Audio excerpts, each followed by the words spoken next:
So Wall Street bets. Well, I guess I could talk about myself a little bit. I'm an entrepreneur at heart. I studied computer engineering and economics, so I have a bit of a mix of technology along with business. And right out of college, started a handful of companies. Some of them wildly successful, some of them spectacular failures, just like any good entrepreneur. Look, I'm very intellectually curious. Okay. And I'm very interested in the mechanics of how things work, right? And when I started learning about the stock market, specifically ETFs, and I'm talking about like these synthetic, leveraged, exotic variety that do really fancy things that just kind of blew my mind. I was like, why do these things exist? How is it possible? How is it even legal, right? Right. Because they allow you to circumvent all sorts of things. If you want to short a stock, you have to have certain margin requirements because of the risks associated, the unlimited loss potential, blah, blah, blah.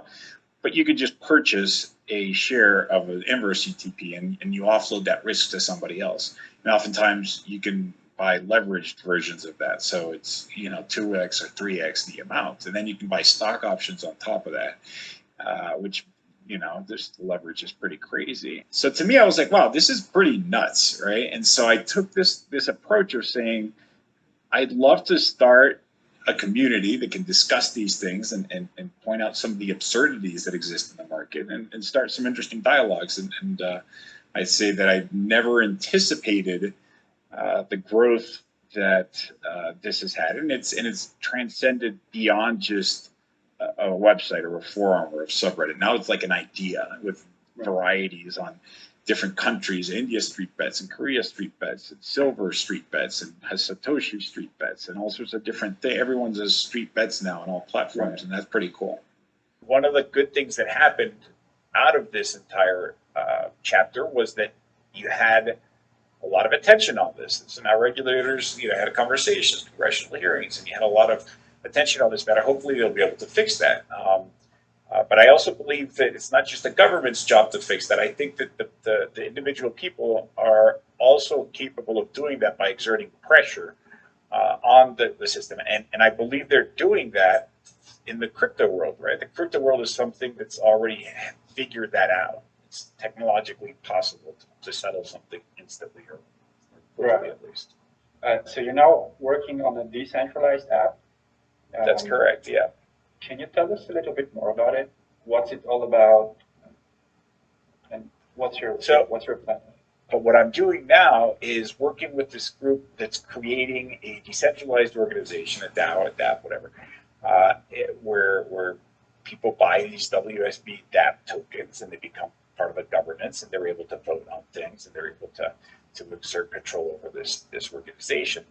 And what this organization does is it puts together investment vehicles, right? So stock people know these as ETFs. We're referring to them as ETPs and exchange traded portfolios. What that is you have the people say, all right, guys, let's do a YOLO ETP. And so we'll put, Tesla, and we'll put Bitcoin in there. We'll wrap it up into a ETP and we'll throw it out there for anybody to buy, not just people that are part of this thing. And people can then say, oh, cool, I can buy this. And what's neat is these are collateralized ETPs, right? You own them, you own your keys. It's not like pool funds or anything like that. It's literally an investment in the purest sense.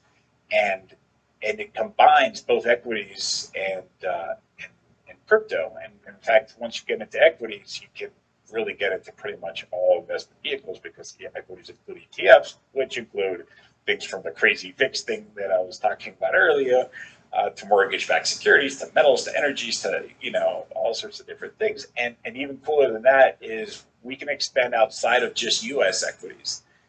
Something that is I haven't yet seen some kind of comprehensive tool that allows you to do that. I can't buy Samsung easily because it trades in a different country. Once people start buying into it, it creates this collects this 2% annualized fee, this management fee, which is the same as regular ETFs, and that rolls up into a treasury wallet, which the very governance can then decide how to spend. So we want to pay dividends to ourselves. We want to invest it in buying more of these coins and burning them? Do we want to buy Super Bowl commercials, etc.? Right. So it's a pretty neat thing, and it's bridging the world of Wall Street with crypto, which for too long I think has still been separated.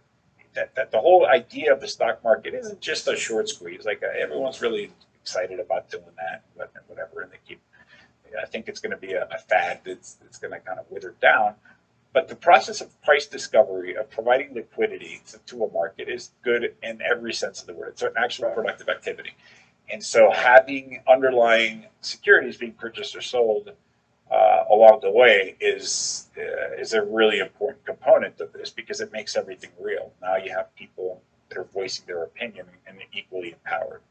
I've also restarted a project that I started last year, and I even announced it last year before coronavirus killed my dreams, which was to create this kind of a league, a competitive day trading league, right? And I envisioned having this kind of a final event where you have 10 or 12 finalists sit in a live stage, right? Like in an esports style arena where everyone is watching these guys actually trade real monies live over a couple of days in the stock market to see who the best person is.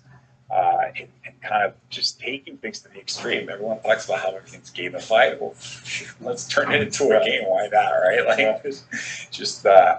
it should be real. So that's gonna, it was bad that I had to cancel it last year, but it was good because now the number of people interested in this is much bigger. So it's a lot more fun. There's a lot of conversations around how crypto is bad for the environment and it's not eco-friendly, whatever. Working with some pretty interesting people, and when I'm ready to talk about that publicly, I'll say who those people are. But they're high-profile individuals that also want to really get ahead of the curve and have these green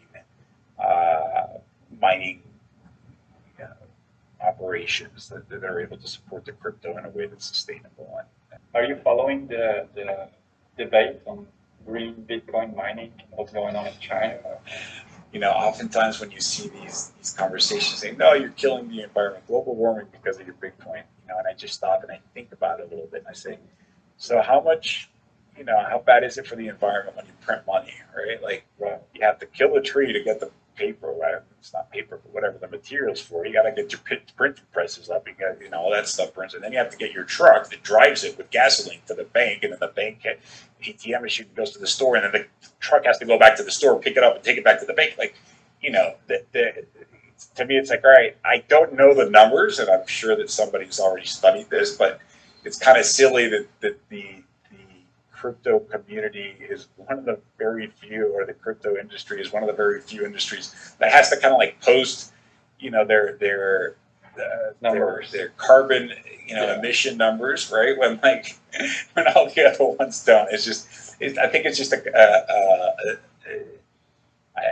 haven't formulated my opinion enough to articulate it properly, but it's obviously a political movement, and it's got a lot of motivations behind it, and one that just doesn't add up. So while I've read some things, most of it's just common sense that there's obviously a PR battle taking place.